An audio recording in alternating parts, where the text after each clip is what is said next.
Que también puede pasarles a ustedes a que viajas al extranjero y a lo mejor de tu empresa haces ciertos gastos allá en el extranjero, ¿no? Conociste a un arquitecto, conociste a un asesor y dices, oye, esto que me está comentando, esta plática, esta asesoría me sirve para mi empresa y quiero pagarle y quiero saber si lo puedo deducir ese pago al extranjero. O sea, la primera respuesta es que todas las personas extranjeras al ingresar en el país gozan de todos los derechos y en consecuencia también de todas las obligaciones. Es decir, entonces que cualquier extranjero que entre aquí en el país, la Constitución le va a reconocer todos los derechos, pero también va a haber, para todos derechos sabemos que viene aparejado una obligación, entonces también vas a estar obligado a contribuir al gasto público si generas ingresos aquí provenientes de fuente de riqueza aquí en el país. Me decía, oye, beber agua es estrictamente indispensable. Cuando tú quieras preguntarte cómo sé que es algo estrictamente indispensable, piensa en el agua, porque es estrictamente indispensable tomar agua, ¿no? Porque si tú dejas de tomar agua 2 semanas o una semana, creo, ya fuiste. Claro. Hay ciertos gastos que tienen que hacer las empresas que son estrictamente indispensables y entonces aquí nos toca saber argumentar y saber justificar por qué un gasto es estrictamente indispensable. La compra de mercancías a residentes en el extranjero es algo que no se encuentra regulado en el título quinto, entonces por eso no hay que retener cuando nosotros compremos mercancías o bienes a residentes en el extranjero, que hacen este tipo de pagos de conceptos de asistencia técnica a residentes en el extranjero, ¿no? Cuando yo le pague a este residente en el extranjero, se encuentra sujeto a imposición a una tasa del 25%. Entonces, bueno, le tengo que retener el 25%. Pero yo puedo aplicar el tratado para evitar la doble tributación. Estimados fiscalistas, contribuyentes y apasionados de la materia fiscal, bienvenidos a un episodio más de su podcast de corte fiscal. Hoy estamos de alfombra roja y caravanas, traemos invitadazo de lujo, además un excelente amigo que a pesar de lo joven que es, ya tenemos algunos años de conocernos y pues es un gusto para mí que nos acompañes y nos dediques un poquito de tiempo, estimado Álvaro. No, gracias amigo Jesús, oye, no me estés quemando con la edad, yo todavía estoy joven, pero para mí es un honor estar aquí compartiendo los micrófonos, compartiendo estas cámaras contigo, amigo. Muchas gracias de antemano por la invitación. Muchas gracias. No, y el manejo de la cámara está con todo, ¿eh? O sea, tenemos un profesional en toda la extensión de la palabra. No es porque sea mi amigo y esté aquí, pero aquí nos caracterizamos por traerles invitados de calidad y esta vez no es la excepción. Álvaro, además de ser un profesionista, pues tiene mucha lona recorrida en este tema de los podcasts y las cámaras y las entrevistas. Entonces, yo los invito a que le saquemos mucho jugo el día de hoy. Y para empezar, amigo, me gustaría que nos contaras qué onda con el fiscal en tu vida, en qué momento llegó, cuándo quisiste ser fiscalista o dejaste el sueño de ser bombero o algo así. Doctor o psicólogo. Claro que sí, tengo una muy buena historia para todos los internautas o estudiantes que nos estén escuchando, todas las personitas que estén detrás de cámara. Pues mira, yo empecé a estudiar la licenciatura en contaduría en nuestra queridísima Facultad de Contaduría aquí en CEU. Amén. Empecé muy joven, pues como todos, terminé la prepa y dije, ¿qué quiero estudiar, no? Y lo primero que dije, tenía un amigo que me dijo, oye, pues yo voy a estudiar contabilidad porque siempre hay chamba. Y yo dije, pues siempre hay trabajo, ¿no? Pues también me voy a meter a estudiar contabilidad. Yo creo que no sabía lo que estaba haciendo. Entonces, cuando llegué al salón de clases y empiezan a hablarte que los activos, el pasivo, el cargo y el abono, te juro que yo no entendía qué era lo que estábamos haciendo. Yo no entendía que era un activo, que era un pasivo y un capital, y estaba a punto de renunciar y decir, ya no me quiero dedicar a esto, creo que me equivoqué de carrera y me quiero cambiar. Eso me pasó en el primer semestre. En el segundo semestre conocí a un maestro que nos enseñó contabilidad. Te lo juro que para mí es como que una super enseñanza porque nos enseñó contabilidad así de la mano y dije, claro, la contabilidad no es algo tan difícil, es saber reconocer las transacciones que tienen las empresas o cualquier entidad como una persona física y saberla acomodar y encajonar. Entonces de ahí le fui agarrando el gusto a la contabilidad hasta que después conocí la materia fiscal.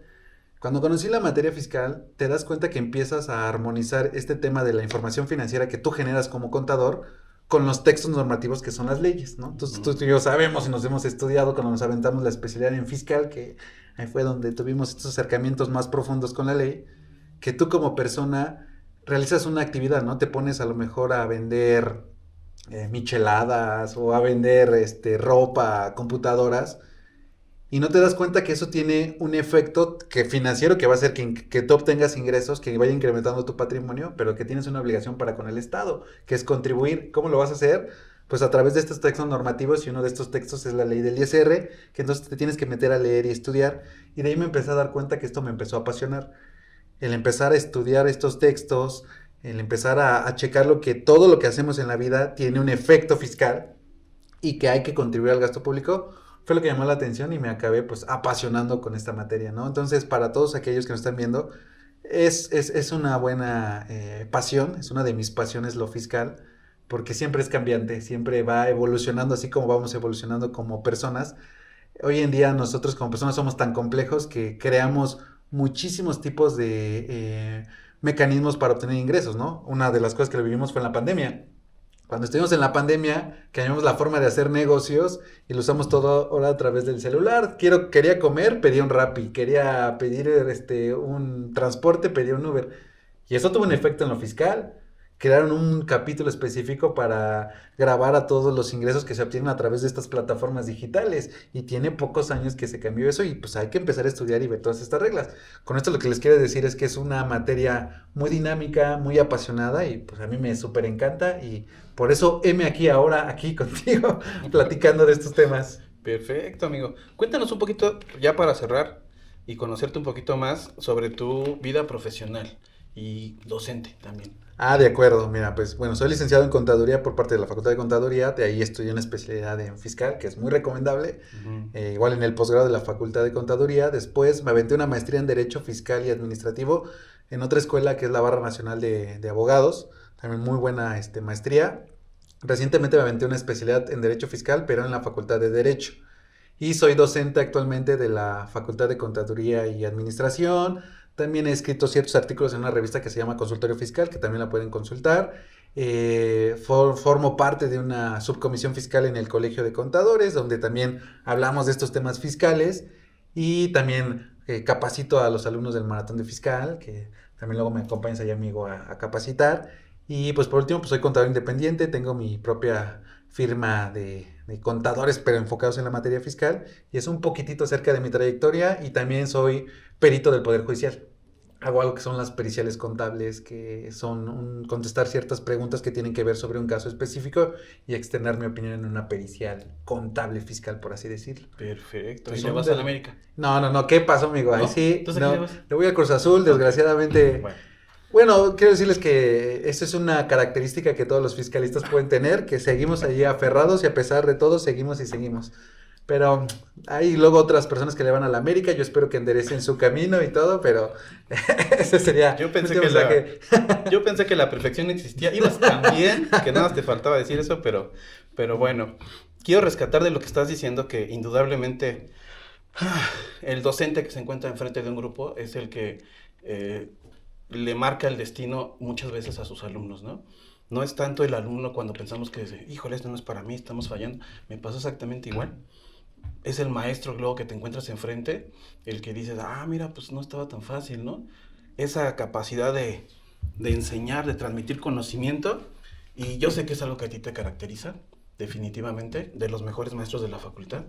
Entonces, qué bueno, es un honor tenerte aquí con nosotros. No, con todo gusto, y créeme que yo creo que hay personas que te inspiran, así como seguramente a ti y a mí nos pasó que hay personas que nos inspiraron y nos traen en este momento. Yo espero poder compartir algo y que llegue alguien que diga, ay, lo que dijo esta persona me hace todo el sentido del mundo y cambie su realidad y a lo mejor se siga apasionando en esta gran materia que es lo fiscal, amigo. Exactamente, seguramente lo vamos a lograr. Muy bien, pues el tema que traemos hoy está bueno, está técnico, tiene varios conceptos que hay que aterrizar, digno y de la altura de un invitado como tú, ¿verdad? Los pagos al extranjero. ¿Qué onda con los pagos al extranjero? ¿Se pueden deducir? ¿Esos extranjeros pagan impuesto? ¿Por qué si la Constitución les dice que no? ¿O sí, o en dónde dice que sí? Si la Constitución dice es obligación de los mexicanos contribuir al gasto público y ¿qué está pasando? ¿Qué onda? ¿Qué es eso de un pago al extranjero para empezar, amigo? Sí, para empezar, tal vez esto lo debemos de entender de esta manera, ¿no? Nosotros como personas físicas o como personas morales, una empresa, ¿no? O una persona física que hace una actividad empresarial, alguien que tiene una tiendita, o una empresa, alguien que ya es una sociedad mercantil constituida, puede hacer ciertas erogaciones, ciertos gastos que le ayudan para la obtención de sus ingresos. generalmente hacemos gastos aquí a personas que están cerca, ¿no? En la colonia, en otro estado, pero esas personas son residentes, fiscalmente se conocen como residentes en territorio nacional, porque o tienen su casa habitación aquí, en el caso de las personas físicas, o otro concepto que le llaman que es el centro de intereses vitales, es decir, que la mayor parte de los ingresos los obtienen aquí en México, y en el caso de una persona moral de una empresa es porque la sede de dirección efectiva está aquí en el país. Las personas que toman las decisiones están aquí en el país y son residentes en México. Nosotros gastamos para eso, para generar un gasto, una deducción que le llamamos, pero se lo pagamos a estos que son residentes en México. Pero ¿qué pasa si yo hago esta erogación, esta salida de dinero a alguien que no tiene su residencia fiscal aquí en México? Es decir, en el caso que no tiene casa habitación como persona física, que no tiene un centro de intereses vitales aquí en México porque todos sus ingresos provienen del extranjero, o pues si es una persona moral porque la sede de dirección efectiva está en el extranjero, ¿no? O por ejemplo, a mí un superfutbolista estrella y yo diría que hasta soy su fan, es Cristiano Ronaldo, ¿no? Cristiano Ronaldo es residente del extranjero, él no tiene ni casa habitación aquí en México y puede obtener ingresos, pero la mayor parte de sus ingresos los obtiene allá en el extranjero. Pero ¿qué pasaría si yo le digo a Cristiano Ronaldo, oye, Cristiano Ronaldo, fíjate que mis empleados, mi pobre Cruz Azul, ¿no? Ya decide la directiva y dice, ¿saben qué? Necesitamos ya ser campeones otra vez. Necesitamos traernos a alguien que sea referente y que nos ayude. Y contratan a Cristiano Ronaldo y le dicen, pues vente Cristiano Ronaldo, nada más vente a jugar 5 meses, 6 meses en lo que dura esta temporada y después vete y mira, el México te van a amar. Y dice Cristiano Ronaldo, pues órale, me voy a México a jugar, voy a prestar mis servicios como futbolista. Entonces viene a prestar sus servicios, pero él es un residente del extranjero. A pesar de que a lo mejor se venga aquí a México, él no va a tener su casa habitación aquí en México. Él va a seguir, pues vengo aquí a México, después regreso, porque la mayor parte de mis ingresos van a estar en el extranjero, ¿no? Entonces, esta personita es un residente del extranjero y yo le estoy haciendo un pago a alguien. Pues, le llamamos como pagos al extranjero porque son salidas de dinero que generalmente van a caer a cuentas del extranjero, a personas del extranjero. Y así a lo mejor como hago el ejemplo de Cristiano Ronaldo, ¿qué pasa si yo contrato a un abogado en Inglaterra, si contrato a un ingeniero de España, si contrato a alguien que es experto en Colombia en mediciones de gas natural y mi empresa necesita ese pago? Son pagos que yo hago a estas personas que son residentes del extranjero. Entonces, aquí vamos a ver que tiene un efecto fiscal. Para mí, la persona física que estoy haciendo la erogación es una deducción, pero en consecuencia, la otra persona está obteniendo un ingreso. Y aquí entra un concepto bien padre que es la fuente de riqueza. Ese ingreso está emanando aquí dentro del territorio nacional. Es decir, si Cristiano Ronaldo viene aquí a jugar en el Cruz Azul, él está prestando toda su capacidad técnica, física, jugando en el estadio, que ya ni sé ni en qué estadio está el pobre Cruz Azul, ya no tiene ni casa. En Zacatepec, creo. Bueno, en ese gran estadio que esté jugando, viene Cristiano Ronaldo, pero el ingreso se está generando aquí en el país. Sí. Y entonces él se encuentra obligado al pago del impuesto. Y la persona que va a deducir, en este caso el Cruz Azul, quiere deducir esos pagos que le va a hacer a Cristiano Ronaldo, a él como residente en el extranjero. Entonces vamos a ver que va a haber una serie de requisitos que tenemos que cubrir para hacer estos pagos al extranjero, que también puede pasarnos a ustedes a que viajas al extranjero y a la mujer de tu empresa hace ciertos gastos allá en el extranjero, ¿no? Conociste a un arquitecto, conociste a un asesor y dices, oye, esto que me está comentando, esta plática, esta asesoría me sirve para mi empresa y quiero pagarle y quiero saber si lo puedo deducir ese pago al extranjero. O sea, la primera respuesta es que sí se puede deducir un pago al extranjero, sí son deducibles, pero hay que cumplir con una serie de requisitos. Ok, tú estás tocando dos temas bien importantes. Primero, si ustedes pensaban que los requisitos de las deducciones, el 27, 28, 105 por ahí, ¿no? 29 de 29 del código es tormentoso, cuando las erogaciones trascienden fronteras, todavía hay que cumplir más requisitos. Es correcto. Muy bien. Ahora, si le vamos a pagar a un extranjero, tenemos que causarle un impuesto por la fuente de riqueza de la que nos hablas, ¿no? Entonces, ese extranjero tiene que pagar impuesto, pero no el 31 fracción 4 habla que la obligación nada más es de los mexicanos. Sí, ahí nos metemos en un tema interpretativo que ya ha sido resuelto inclusive por la Corte en el sentido de que si tú lo lees literal dice es obligación de los mexicanos. Y Cristiano Ronaldo cuando llegue aquí a México va a decir, pues yo no soy mexicano, ¿no? Pero tenemos aquí dos interpretaciones básicas. Ahí está el primero, el artículo 1 constitucional que dice que todas las personas extranjeras al ingresar en el país gozan de todos los derechos y en consecuencia también de todas las obligaciones. Es decir, entonces, que cualquier extranjero que entre aquí en el país, la Constitución le va a reconocer todos los derechos, pero también va a haber, para todo derecho sabemos que viene aparejado una obligación, entonces también vas a estar obligado a contribuir al gasto público si generas ingresos aquí provenientes de fuente de riqueza aquí en el país. También hay otro artículo, creo que es el 73 de la Constitución, que nos habla que el Congreso de la Unión puede crear leyes para establecer la condición jurídica que van a tener los extranjeros aquí en el país. Y entonces, por ejemplo, hay una ley del impuesto sobre la renta que nos dice en qué casos estos residentes del extranjero tienen que pagar impuestos aquí en México, que básicamente vemos que son dos fracciones o dos casos. La primera gran fracción es un residente en el extranjero que aquí pone un establecimiento permanente, un lugar de negocios para hacer negocios. Por ejemplo, viene Cristiano Ronaldo y dice, bueno, ya sé que voy a jugar en el Cruz Azul. Oye, pero ya vi que en México todo mundo, pues como que mi imagen les llama la atención y tengo muchos fans.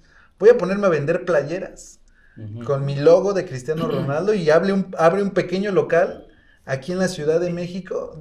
Él paga la renta y todo. Él está generando un establecimiento permanente, un lugar fijo de negocios en donde él está obteniendo ingresos. Entonces, Cristiano Ronaldo se encuentra obligado al pago de impuestos, pero exclusivamente por ese establecimiento permanente que puso aquí en México. La segunda manera en que contribuyen es que generen ingresos de fuente de riqueza aquí en México. En este caso, si habláramos de una prestación de servicios de Cristiano Ronaldo, si presta un servicio que lo está prestando aquí en territorio nacional, eso generaría una fuente de riqueza. Y ese es el segundo gran artículo, o la tercera fracción que los obliga a contribuir al gasto público a estos residentes en el extranjero. Entonces, ellos obtienen un ingreso. Si le está pagando un residente en el extranjero, obtiene una deducción, ¿no? Entonces, él obtiene un ingreso y tiene que pagar. Y la gran pregunta sería, ¿y cómo tiene que pagar ese impuesto, no? Esa pregunta iba, ¿cómo va a pagar Cristiano entonces? Sí, Cristiano Ronaldo va a decir, oye, yo tengo un ingreso y cómo, o sea, voy a irme a dar de alta en el SAT, pensando que es un residente en el extranjero, voy a ir a darse de alta en el SAT, a obtener su RFC. Pues ahí se crea algo que es el título quinto, ¿no? Dentro de estos tres sujetos que hay en el artículo 1 de la ley del ISR, les comentaba ahorita de los ingresos que obtienen los residentes en el extranjero con EP, que es la fracción 2, y los residentes en el extranjero que obtienen ingresos que provienen de fuentes de riqueza, que es la fracción tercera. Enfocándonos específicamente a esta fracción tercera, se crea un título quinto de la ley del ISR, que este título quinto regula todos los ingresos que obtienen los residentes en el extranjero que provienen de fuente de riqueza en México. Es decir, que este título quinto nos va a decir o nos va a regular cuándo se considera que un ingreso se obtiene con fuente de riqueza en México. En cada uno de sus artículos va a decir, va a haber fuente de riqueza por este ingreso. Es decir, que el título quinto va categorizando los tipos de ingresos que van a quedar sometidos a imposición en México por fuente de riqueza. Entonces ahí podemos sacar un nuevo concepto, país de la fuente. El país de la fuente entonces sería México. Entonces Cristiano Ronaldo va a tener que aplicar el título quinto y decir, bueno, sí estoy obteniendo un ingreso, leo el título quinto, veo que encuadro en ese supuesto y que estoy obteniendo un ingreso de fuente de riqueza porque ya lo ubiqué en un artículo del título quinto y entonces tengo que ver cómo voy a enterar el impuesto. Generalmente, y digo, para hacerlo un poco más simple, cuando una empresa le paga a un residente en el extranjero, lo que se les ocurrió a los legisladores fue el de, híjoles, es que, ¿cómo le hago que el residente en el extranjero me entere esa contribución? Porque él se puede ir del país, recibe el dinero y dicen, pues vénganme a buscar, a ver si me encuentran en Arabia, a ver si me encuentran en España o en Portugal, a ver, venme a cobrar SAT, ¿no? Entonces dijo, ¿cómo le hacemos para vincularlos? Pues hay una manera muy fácil. La persona moral residente en México que va a hacer la deducción porque hizo la erogación necesita tener la deducción. Entonces, ¿sabes qué? Pongámosle requisito que si le vas a pagar a un residente en el extranjero y ese ingreso está categorizado como fuente de riqueza aquí en México en el título quinto, le tienes que retener. Es decir, del dinero que le vas a pagar, le tienes que quitar una parte tu persona moral o física que le vas a pagar. Pues regresando un poquito al ejemplo simple que estoy poniendo de Cristiano Ronaldo. Le vas a pagar $1,000,000, ¿no? ¿Pero qué crees? Ese ingreso se encuentra sujeto al pago de una tasa del 25%, que es lo que vamos a ver en el título quinto, que hay muchas tasas de retención. En el caso de servicios profesionales, por ejemplo, hay una tasa del 25%. Es decir, que del $1,000,000 que le ibas a pagar a Cristiano Ronaldo, le tienes que quitar $250,000 y solo le vas a dar $250,000. Y él te va a decir, oye, ¿por qué me pagaste menos? Porque te ubicaste con un ingreso de fuente de riqueza y a mi persona moral, para que pueda deducir ese pago, ¿qué crees? Uno de los requisitos es que yo te retenga y entere esos 250,000. Entonces va a decir Cristiano Ronaldo, oye, ¿y qué va a pasar entonces con mi ingreso? Porque yo allá en Arabia Saudita o a lo mejor en Portugal me obligan a acumular el ingreso que obtuve en México. Pues no te preocupes, seguramente allá en Arabia Saudita o allá en Portugal debe haber una figura que te permita acreditarte el impuesto que yo te retuve. Y aquí entra otra tema un poquito más complejo, podemos aplicar un tratado. Fíjate que México ha celebrado 61 tratados en materia fiscal en donde regulan este tipo de situaciones que se dan de estos residentes en el extranjero que obtienen fuentes de riqueza en otros países y dicen, oye, ahí se está dando una doble tributación, porque yo tengo que pagar el impuesto de donde soy residente, y eso nos pasa a nosotros como mexicanos. Nosotros sabemos que como mexicanos estamos obligados a pagar el impuesto sobre la renta por todos los ingresos que obtengamos, no importando de dónde procedan. O sea, sí. tú y yo somos residentes en México y podemos obtener ingresos en China y en Japón, pero ¿qué crees? Esos ingresos los tenemos que acumular y pagar impuestos aquí. Pero entonces dicen, oye, pero es que allá en el país de la fuente, que fue en China, donde yo obtuve el ingreso, también me retienen el impuesto, algo muy parecido a lo que hacemos en el título quinto. Entonces, para evitar como que un mismo ingreso se encuentre sujeto en dos jurisdicciones, es decir, el país de la fuente, de donde se originó el ingreso, y el país de la residencia, que es de donde reside el sujeto que obtuvo el ingreso, pues todos los países se juntaron y dijeron, ¿y cómo le hacemos? Pues vamos a ponernos de acuerdo sobre qué ingresos te quedas tú, país de la fuente, y qué ingresos me quedo yo, país de la residencia, y vamos a ir poniendo tasas de retención menores. ¿Qué les parece? Ah, perfecto. Entonces puede ser que aplicando de estos tratados hay una tasa de retención chiquitita, o inclusive se evite la retención dejando que el país de la residencia sea el que se quede y grabe ese ingreso, ¿no? Entonces, básicamente así está operando estos pagos al extranjero. Tienen como que esa lógica. Cuando ustedes lean el título quinto, estos desde el 153 al 176, tienen que irlo estudiando con esa perspectiva. Ok, entonces es una cuestión que te bombardea de muchos conceptos, ¿no?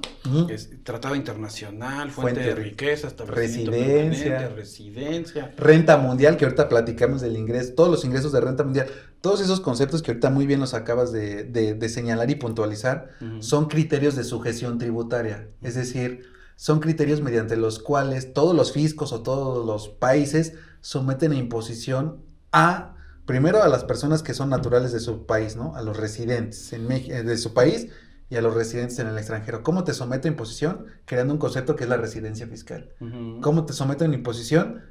Creando el concepto de renta mundial. En cualquier parte que obtengas el ingreso, pagas impuesto por ser residente de mi país. O vas a pagar si generas por fuente de riqueza si eres residente en el extranjero, o a través de la figura del establecimiento permanente si eres residente del extranjero. Son conceptos que los vemos plagados en la ley y que tenemos que entender para irle agarrando pues la onda a estos temas fiscales, ¿no? Que sí se van volviendo un poquito complejos por estos términos, ¿no? Definitivamente son términos que tenemos que conocer. Hablabas entonces de que tenemos como requisito de la deducción en estos casos, determinar la retención, retener ese ingreso, esa retención de renta y enterarla. Exactamente. ¿Qué otros requisitos pudiéramos tener o qué otra documentación tendríamos que hacernos llegar? Porque a final de cuentas es una deducción y la materialidad va a andar por ahí, ¿no? Tratando de echarla abajo. Sí, justo.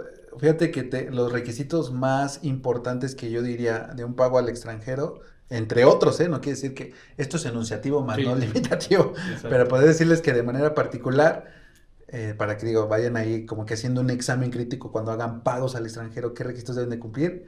El primero y el grande, que siempre hay como en todas las deducciones, es que este gasto sea estrictamente indispensable, ¿no? Ya te primero tengo que demostrar que este gasto realmente tiene como finalidad o está vinculado con el objeto social de la empresa, o me va a ayudar a generar más ingresos, o este gasto está en proporción con mis ingresos, o este gasto de no realizarlo pone en riesgo la actividad de mi empresa. Son como que ciertos criterios que la Corte nos ha tratado de definir este concepto de que es algo estrictamente indispensable. Sí. En paz descanse un maestro que muy bueno de la Facultad de Derecho y de la Facultad aquí de Contact, se llama el maestro Delio Ruiz.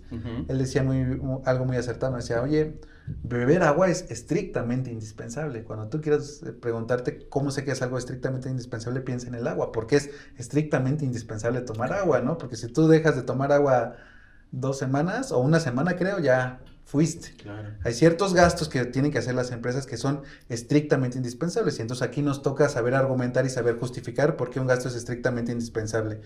El otro requisito, como comentabas muy bien, es la retención. Si se ubica ese pago a que el residente en el extranjero generó fuente de riqueza y está en uno de los artículos del 153 al 176 de la ley del ISR y me obliga a efectuar la retención, le tengo que quitar ese dinero y lo tengo que enterar.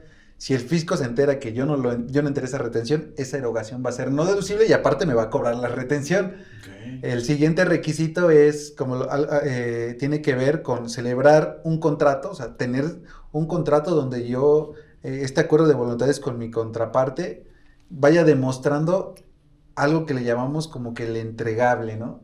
Que realmente la persona que hizo el servicio, o que me prestó la asistencia técnica, o que me prestó la regalía, o que me cobró el interés, realmente lo hizo de veras, que tiene que ver mucho con otro gran tema que ahí nos podríamos desviar, con el tema de la simulación de las operaciones y con esta facultad que tiene la autoridad de presumir que ciertas operaciones no son reales hasta que nosotros entreguemos todo el material probatorio en donde demostremos que son de veras, ¿no?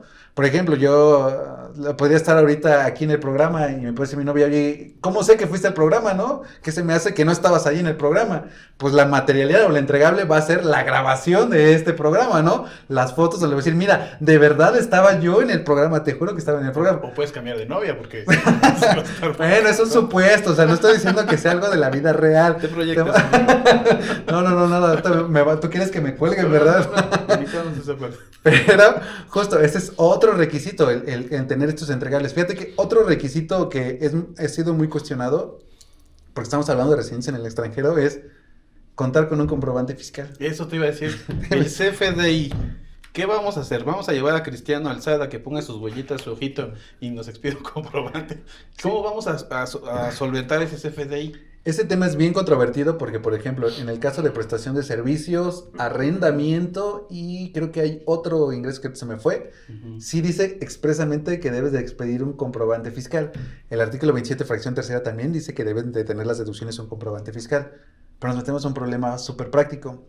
¿Cómo le hago? ¿Cómo le voy a decir a Cristiano Ronaldo? Oye, ven, vamos a ver si encuentro tu cita en el SAT para que te den tu firma electrónica solamente para efectos y obtener tus sellos digitales y puedas expedirme tu CFDI para soportar yo mi deducción. Primero Cristiano Ronaldo se va a espantar y va a decir, no hombre, yo no quiero trabajar aquí en México porque es súper complejo hacer negocios por este tema de impuestos. Es muy debatido y yo he visto posturas en donde se obligan a los residentes en el extranjero a expedir esos comprobantes y a llevarlos, lo cual se me hace un poco excesivo por la naturaleza de nuestra disposición fiscal, pero ello derivó a algo que tuvo que hacer el SAT. El SAT sacó una regla de miscelánea. No recuerdo, que debe ser la 2.7.1.34-35, pero por ahí pueden googlearle y decir regla de miscelánea de requisitos de comprobantes de residencia en el extranjero, en donde el SAT sacó una regla de miscelánea diciendo, mira, para efectos del cumplir con la obligación de que tenga un comprobante fiscal, puedes tomar el comprobante que te dé el residente en el extranjero, el tal cual el que él genere, siempre y cuando tenga estos requisitos, que por lo menos ponga tu RFC, que ponga algo que le llaman su número de residencia, es decir, su número de identificación fiscal de residente en el extranjero, describa bien los productos y los bienes, que ponga el importe con número y letra. Básicamente son muy simples. Sencillitos. O sea, puede ser que el residente te dé una hojita en papel así, toda impresa, y ahí ponga esos requisitos y ya, no es un CFDI como tal. Oye, pero si me da la factura impresa y me dice, pues pon la mano lo que necesites, ¿se vale? También debería de ser algo válido, porque no lo dice lo está permitiendo esta regla, pero yo diría que, pues, obviamente para evitarte cualquier susceptibilidad a lo que diga la autoridad de, no, tú acabas de elaborarlo y pusiste los requisitos que te faltan, pues lo ideal es que te entregue un formato con él, te lo dé y ya, si puede firmártelo también. Que chequen esa regla de miscelánea, esa viene a resolver este grave problema, sí, ¿no? Y tiene cierta lógica, ¿no? Si nosotros nos fuéramos a prestar servicios contables, ¿no? A Japón, me va a decir japonés, pues dame mi comprobante fiscal conforme mi firma electrónica japonesa, o como sacamos aquí las facturas en Japón. Le voy a decir, yo ni tengo ni idea, ni me sé mover en Japón, y cómo le voy a hacer, ¿no? O sea, ni sé hablar japonés. Entonces, Ah, pues sí, ¿verdad? No, pues entonces mejor dame tu CFDI mexicano y yo ya tendré que ver si allá en Japón hay una facilidad. Afortunadamente existe esa facilidad, porque si no contara con ese comprobante, la autoridad me va a rechazar, ¿no? Que eso es lo complejo de cuando hacemos deducciones. Hay que cumplir con una serie de requisitos. Otro requisito, y otro de los más importantes. Cuando yo hago una retención, le estoy pagando al extranjero y le tengo que retener, tengo que expedir un CFDI de retenciones y de pagos. Si no expido ese CFDI de retenciones y de pagos, la erogación es no deducible y tengo un plazo. En teoría tengo hasta el final del año para reunir todos los requisitos que cumplen todas las deducciones o me dan hasta enero, hasta el último mes de enero del año siguiente para obtener este CFDI, que es otro CFDI de retenciones y pagos, que es un CFDI de pagos, de retenciones y pagos. Si no cuento con ese CFDI, mi erogación va a ser no deducible. Entonces, ok, no, impresionante, ¿no? Lo bueno que está fácil. No, lo bueno es que es fácil, digo, son unas buenas divertidas y esto es más divertido cuando la autoridad te empieza a revisar en peculiaridad de ciertas deducciones, porque por ejemplo hay otro tipo de pago al extranjero que se llama asistencia técnica. Okay. Y en este pago de asistencia técnica te dicen que solamente va a ser uno de los requisitos para deducir este pago de asistencia técnica es que tú demuestres que la persona que te dio la asistencia técnica cuenta con los conocimientos para prestarte esa asistencia técnica. Y si no demuestro con esa documentación que él tiene esos conocimientos, el gasto es no deducible. ¿Y cómo lo demostraríamos eso? Por ejemplo, y aquí entrando un poquito de asistencia técnica, ¿no? Si yo contratara a un ingeniero que viene a capacitar a todos mis empleados mexicanos sobre la operación de una maquinaria, él nos viene a enseñar y él se compromete a darnos los resultados y a decirnos, con esta capacitación tus empleados van a poder usar esta maquinaria. Eso técnicamente es una asistencia técnica, una prestación de servicios personales independientes mediante el cual el prestatario, es decir, el ingeniero que está prestando el servicio, se compromete el prestador se compromete con el prestatario, yo que estoy recibiendo el servicio, a entregarme conocimientos que no son patentables y hay que comprometerse con la intervención de esos resultados. Se compromete a que con eso van a quedar bien capacitados. Entonces yo tendría que entregar, pues, que él tiene la expertise como ingeniero, ¿no? Su título o material, todo el material que él tenga que demuestre que allá en el extranjero cuenta con esos conocimientos, ¿no? Certificaciones, diplomas, un título, y tendría que guardar todo ese expediente. Yo diría, hasta guardar el curso para poder demostrar, ¿no? Uno, que se prestó la asistencia técnica y dos, que cuenta con esos conocimientos técnicos. O sea, aparte de todos los requisitos que ya nos comentaste, si hablamos de una erogación de asistencia técnica, además tenemos que demostrar eso. Es solamente para la asistencia técnica. Solo para la asistencia técnica. Bueno, yo les diría, así como está el SAT, luego te va a pedir esto para otras, pero solamente así lo dice el texto normativo. Qué raro que digas eso. Entonces, oye, pero si ese ingeniero al final te manda a su chalán. Ahí puede ser un gasto no deducible porque la asistencia técnica la tiene que proporcionar él y no a través de un tercero. Que ese es otro también hay tema medio controvertido, pero así está este texto. Imagínate que el ingeniero es chino. El contrato que lo firmamos en chino, lo traducimos al español, es necesario. Sí, fíjate, todo y todos los entregables, ¿no? A lo mejor los reportes, todo lo que me vaya a dar, todo no está en chino. Gandaya, pero sí. Claro, y eso es algo muy común que nos puede pasar cuando hacemos pagos al extranjero. La misma norma fiscal nos dice que solamente va a ser necesario traducirlos al español cuando la autoridad así lo solicite. Es decir, que puedes entregar toda esa información en el idioma en el que está, pero si la autoridad dice, oye, como que no me queda claros estos entregables que me estás dando toda esta documentación, quiero que me los entregues por perito autorizado la traducción de todos estos documentos. Entonces yo creo que cuando tenemos deducciones muy importantes, sí es importante mandar a traducir con un perito y guardar esa documentación. Y también otro requisito súper importante que se me estaba pasando, y es que cuando aplicamos tratados internacionales, que vamos a aplicar una tasa reducida o que México no retenga, tenemos que guardar, tengo que pedirle al residente del extranjero que me dé su constancia de residencia. O sea, Cristiano Ronaldo tengo que decir, oye, voy a aplicar tratado para no retenerte el impuesto. Dame tu constancia de residencia fiscal. Ya él tiene que ir a su fisco a pedir una constancia de residencia y dejarme decir, aquí está mi constancia de residencia fiscal. Okay. Porque si no, yo no voy a poder yo no voy a poder aplicar el tratado internacional si no exhibo esa constancia de residencia. Requisito más. Otro requisito más. Oye, me dicen, oye, si no me dio su constancia de residencia, vamos a ver que también es permitido que, por ejemplo, me exhiba su declaración anual del impuesto sobre la renta similar al de México, en el país del que esté presentando, y eso hace a su vez de constancia de residencia, y con eso puedo aplicar el tratado. Entre otros requisitos para la aplicación del tratado, como si estoy obligado a presentar la ICIF, si estoy obligado a presentar el dictamen fiscal y a cumplir con todos los requisitos que marca el tratado y las demás disposiciones de la ley. Eso viene en el artículo 4 de la ley del ISR. Entonces, esto se va poniendo, es mucha carga administrativa, es complicado. O sea, un pago al extranjero se ve sencillo, ¿no? Voy y le pago a un residente en el extranjero, ¿no? Y son cosas muy sencillas que hacemos y a veces no nos damos cuenta. Cuando nosotros compramos la licencia de Zoom, estamos haciendo un pago al extranjero. Sí. Y la pregunta es, oye, ¿tendré que retener o no tendré que retener? ¿Tendré que conseguir el comprobante de esta plataforma o no tendré que conservarlas? Cuando, por ejemplo, compramos mercancías en Shein, en Temu, estamos pagándole a un residente en el extranjero, ¿no? Pero ¿qué crees? La compra de mercancías a residentes en el extranjero es algo que no se encuentra regulado en el título quinto. Okay. Entonces, por eso no hay que retener cuando nosotros compremos mercancías o bienes a residentes en el extranjero. Entonces, sí, si no todo el mundo que haga de Temu va a decir, oye, ¿tendría que retener para poder deducir mi mercancía que yo deduzca vía costo de ventas? Pues no, solamente son los ingresos que se encuentran ahí categorizados en el título quinto. Perfecto. Muy bien, entonces, un punto importante de que nos mencionas es... identificamos al extranjero con el que vamos a tener la operación, el país donde reside. Correcto. Y tenemos que checar o verificar qué tratado internacional tenemos ahí con él. Pero a ver, para los que nos están viendo, que están empezando en esto en la materia fiscal, ¿qué es eso de un tratado internacional?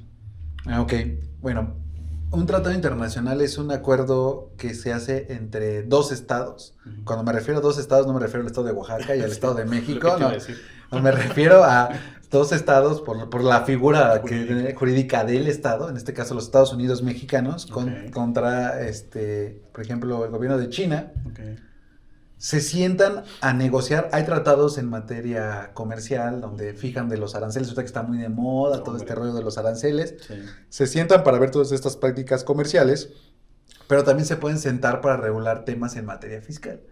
Entonces, ellos acuerdan y dicen, bueno, como yo sé que mis residentes de China pueden viajar a México y los residentes de México pueden viajar a China, hay estas transacciones que se van a dar y estos negocios y van a generar ingresos de fuente de riqueza en China, los mexicanos, y los chinos van a generar ingresos de fuente de riqueza en México.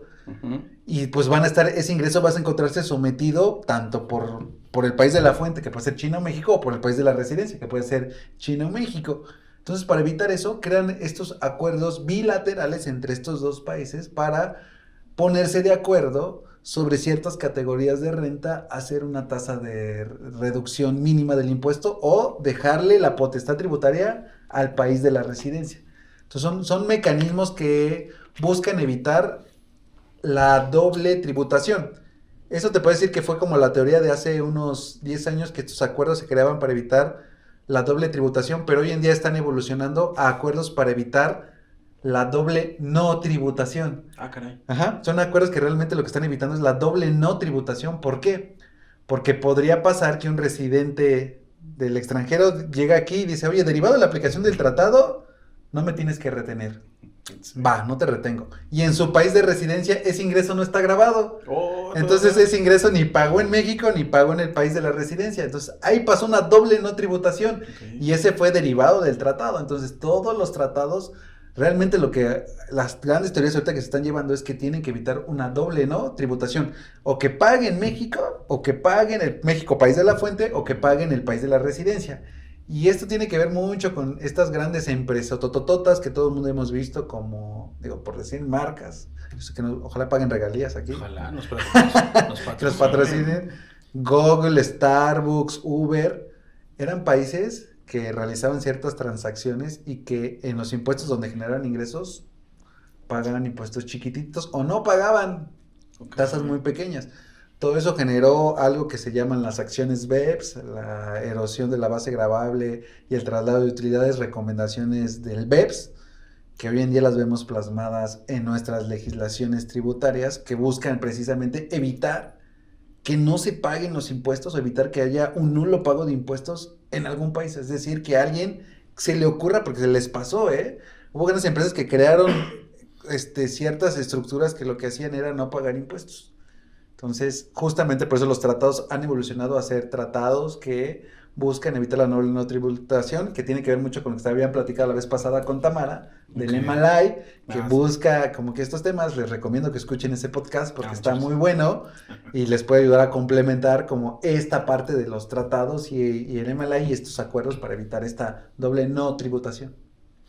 Oye, amigo, pues bien interesante, ¿no? ¿Cómo se les fue? Entonces, ¿cuánto dinero habrán perdido? No, pues sí, yo creo que cantidades enormes de dinero y pues obviamente eso perjudica mucho al Estado, al país de la residencia, ¿no? Que es algo que a lo mejor tendremos que ir entendiendo y dándole esa lógica.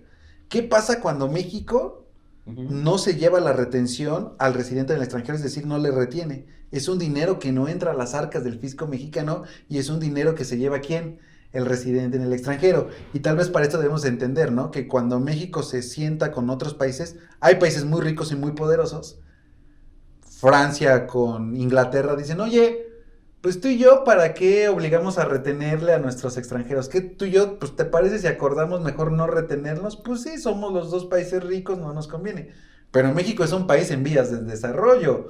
El Salvador, Honduras, Colombia son países en vías de desarrollo que cuando se sientan a negociar con los países grandotototes van a decir, oye México, pues no le retengas a mi residencia en el extranjero. Y como México va a decir, oye, espérate, pues si ellos están sacando y generando riqueza de mi país y se la están llevando a su país, pues yo me quiero quedar con algo de eso porque yo soy un país que necesita dinero para crecer.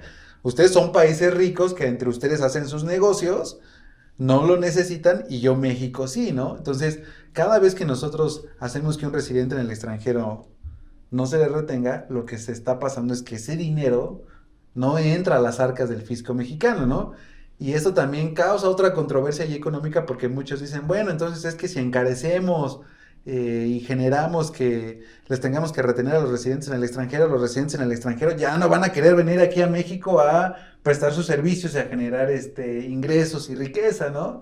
Es como entonces viene este doble problema que pues ahí los economistas o los estudiosos de esto tienen que buscar la fórmula correcta que tenemos, pero hoy en día las reglas del juego están hechas de esa manera. Perfecto, ¿eh? Entonces es cuestión de ir tomando nota, estimados fiscalistas. Eso de tener operaciones con el extranjero, con un extranjero, vean ustedes todos los requisitos que conlleva, toda la carga administrativa, nada más para que te valgan la deducción, ¿no? Porque una de esas ni te valen la deducción, sí. Y aparte te van a cobrar esa retención. Y fíjate, me estaba pasando otra muy importante, que también estas deducciones tienen que estar debidamente registradas en contabilidad. Yo voy a tenerla bien registrada e identificar en mi contabilidad cuáles son las deducciones de pagos al extranjero, que muy pocas personas tienen una cuenta contable que se llame, ¿no? Gastos pagados a residentes en el extranjero. Y también cuando llenamos nuestra declaración anual, hay rubros en donde nos piden esas deducciones o cuando se dictaminan hay un cierto anexo donde te pide todos los pagos que hiciste a residentes en el extranjero. ¿Por qué? Porque el fisco quiere saber cuánto dinero salió de aquí de México y se fue a un residente en el extranjero para saber si se tuvo o no se tuvo que retener. Lo peligroso de todo esto de no cumplir con estos requisitos es que el fisco mexicano te va a echar abajo la deducción y aparte te va a decir tú eres responsable de efectuar la retención y como no la hiciste, pues tú me la debes. Oye, pero es que él se llevó el ingreso. Ah, pues es que esa era tu obligación. Entonces, deben de tener mucho cuidado cuando se hace un pago al extranjero. Hay que verificar si tengo o no que retener. Entonces, yo les diría así a manera de resumen, ¿no? Yo, cuando hago un pago al extranjero, lo primero que tengo que identificar de ese pago al extranjero es irme al título quinto de la ley del ISR a verificar si en algún artículo del título quinto se encuentra regulado ese pago al extranjero. Si está regulado en ese título quinto, tengo que ver cuándo se detona fuente de riqueza, tengo que ver cuánto es la tasa de retención que tengo que aplicarle, y aquí bien importante, el momento de efectuar la retención es en dos momentos, cuando yo haga el pago o cuando se haga exigible ese pago, lo que ocurra primero, que también eso es algo importante que está en el 153, y a muchos se les olvida. Por ejemplo, es muy común esto cuando yo pago intereses. Cuando yo pague intereses, puede ser que yo puse en el contrato que el interés es pagadero cada fin de mes.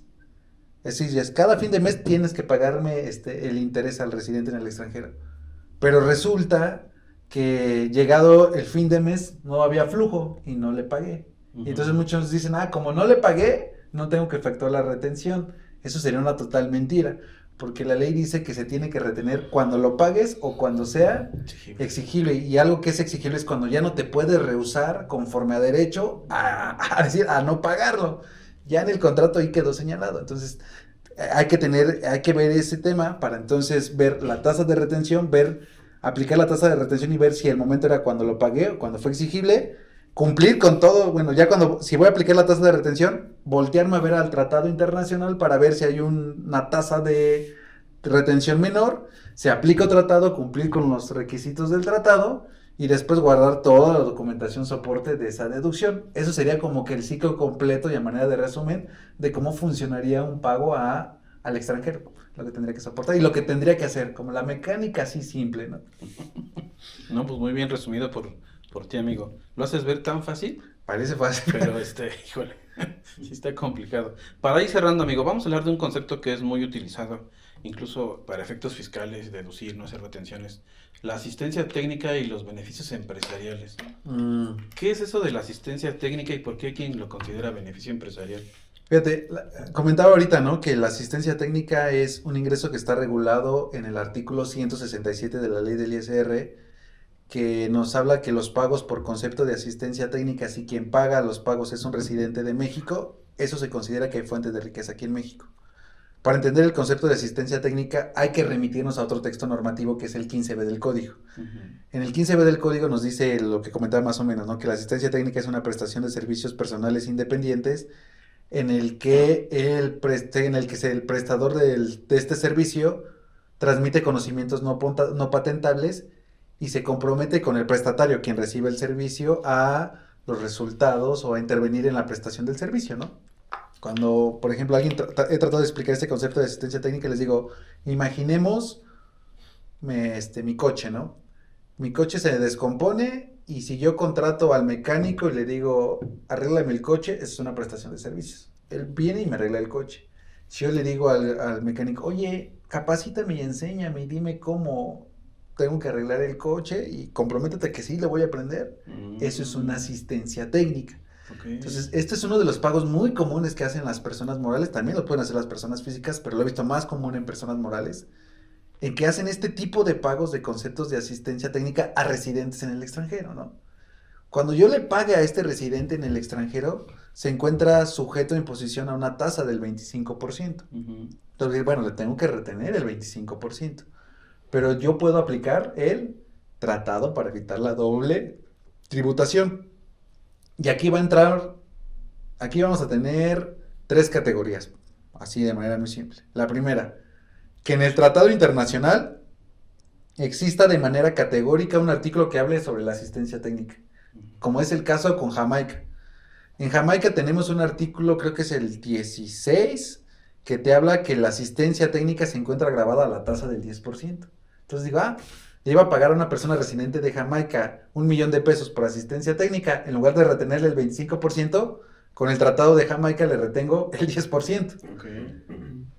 Puede haber otros tratados en donde te digan que la asistencia técnica se considera otra renta, una regalía.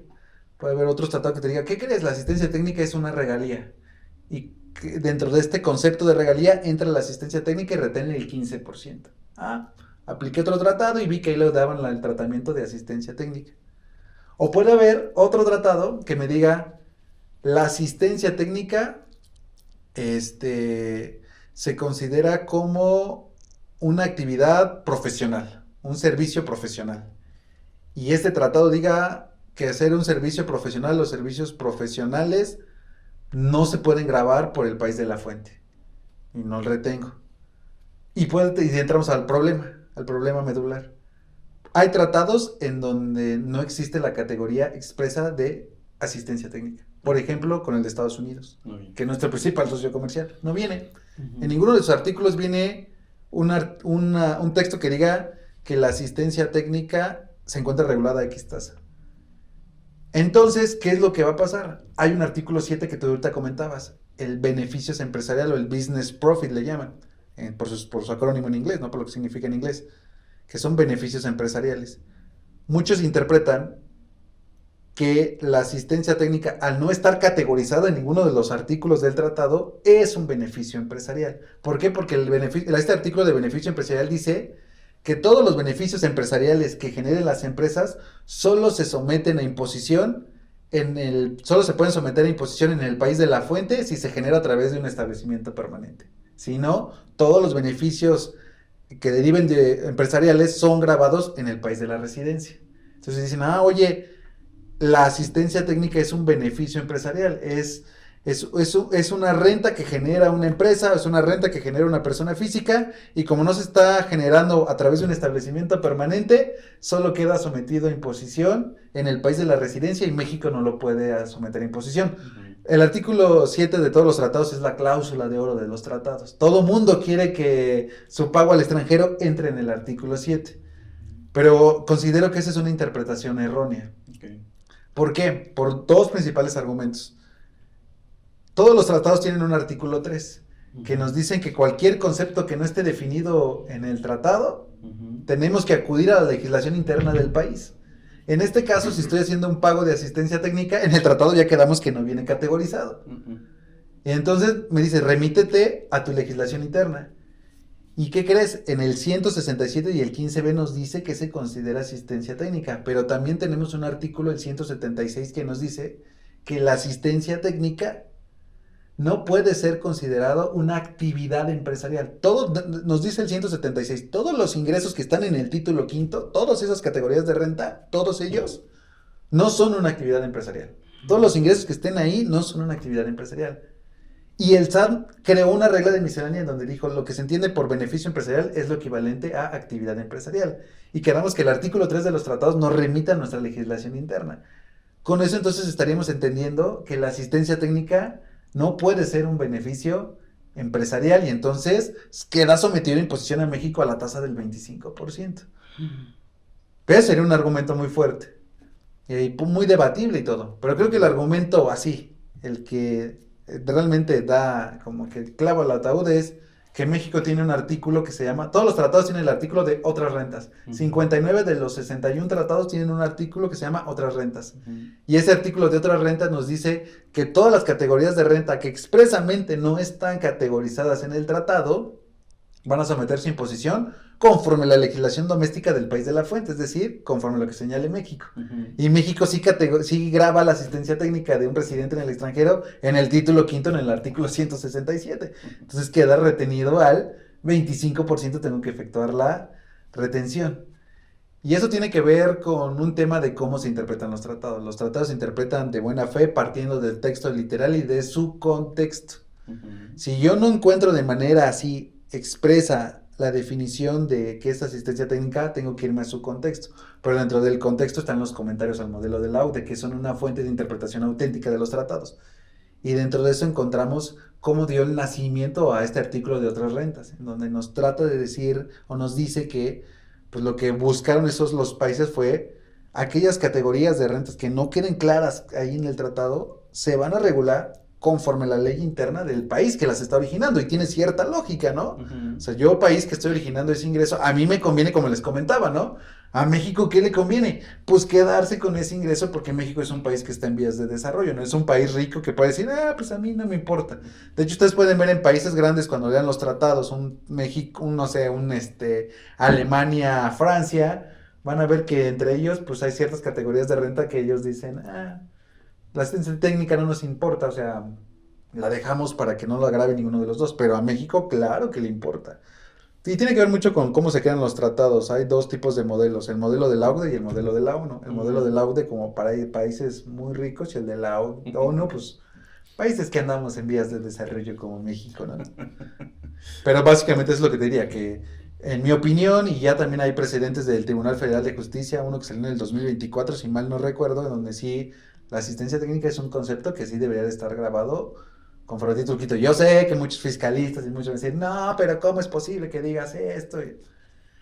Así es, y bueno, considero que es la interpretación adecuada, o sea, también, pues es como que creo que hay muchas bases y muchos fundamentos, ¿no? No ha llegado a la corte, pero ya está como jurisprudencia en el tribunal, entonces muy seguramente para allá irá evolucionando, pero pues vale la pena conocer estas dos posturas, ¿no? Quienes lo manejan como que sí está grabado, y quienes lo manejan como no grabado por ser un beneficio empresarial, por decir que es un ingreso que proviene de la renta de la generación de un ingreso de una empresa, y que por eso México no lo puede someter a imposición, lo cual creo que sí está un poco equivocado. Y eso es lo bonito de la materia fiscal, ¿no? La interpretación. El mismo texto, misma ley, pero interpretaciones diferentes, ¿verdad? Sí. Y a veces hay como ahí puntos de vista distintos entre nosotros mismos como contribuyentes o con la autoridad, ¿no? O entre colegas también. Entre colegas, ¿no? Porque recordemos, estamos leyendo todo lo que ustedes ven en sus leyes, digo, todos los que están estudiando, empezando a estudiar esto, ustedes lo que están viendo hoy son textos normativos, son textos que buscan crear una norma jurídica. Pero yo para poder crear esa norma jurídica tengo que hacer una interpretación. Uh-huh. Y entonces tenemos muchos métodos de interpretación que son aplicables a la materia fiscal. Y ese método de interpretación me va a dar una norma jurídica. Tú utilizando el método de interpretación creas una norma jurídica. Yo llegando a otro método de interpretación llego a otra norma jurídica. Y hay un choque de normas jurídicas. No significa que nuestros razonamientos estén mal. Más bien aquí el problema a saber es cuál es la norma jurídica que realmente debemos de aplicar de forma estricta. Y eso deriva pues en estas controversias que tenemos. Porque el contribuyente siempre va a querer interpretar la interpretación en la cual yo no pague muchos impuestos. Y el SAT va a querer interpretar pagarlo a la mayor parte de impuestos. Y esto se va a resolver hasta en los tribunales. Complicado que haya una verdad absoluta en materia fiscal, ¿no? No hay nada. Y a veces, pues ¿cuál interpretación? Pues la que más nos convenga, ¿no? Sí. Depende de qué lado estés jugando, ¿no? De la autoridad, del patrón, del trabajador.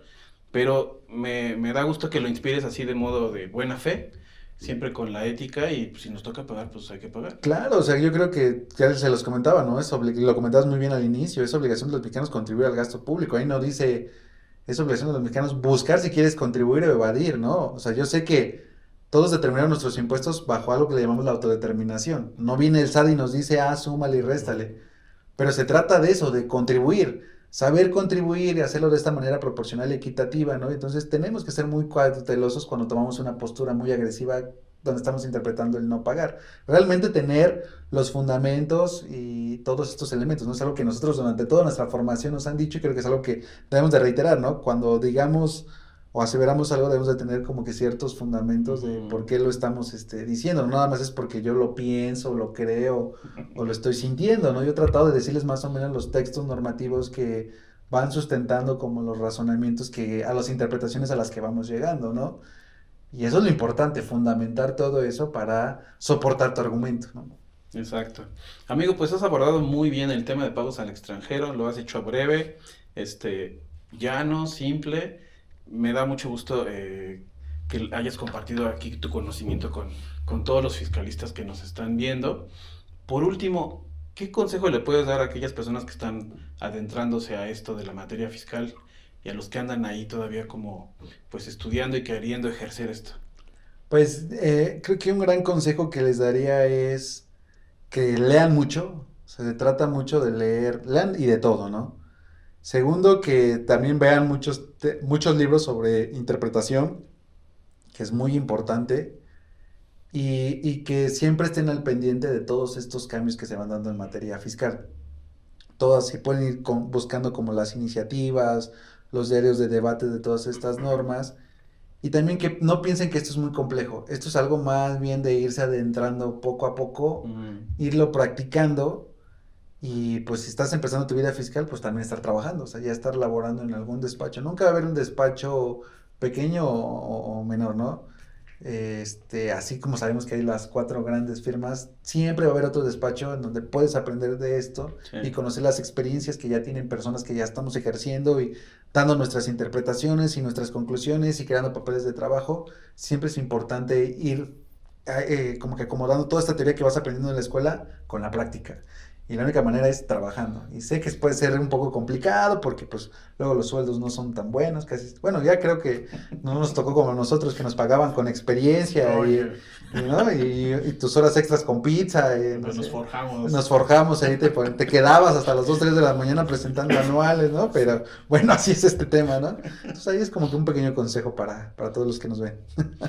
Perfecto, amigo.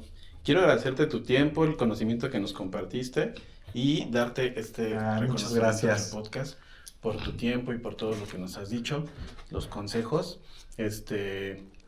Estamos muy honrados de que estés con nosotros. Aprovecho para anunciarles que en próximos meses, próximas semanas, vamos a anunciar el primer congreso fiscal que se va a dar aquí en la escuela. a lo que va a haber grandes ponentes con temas muy interesantes.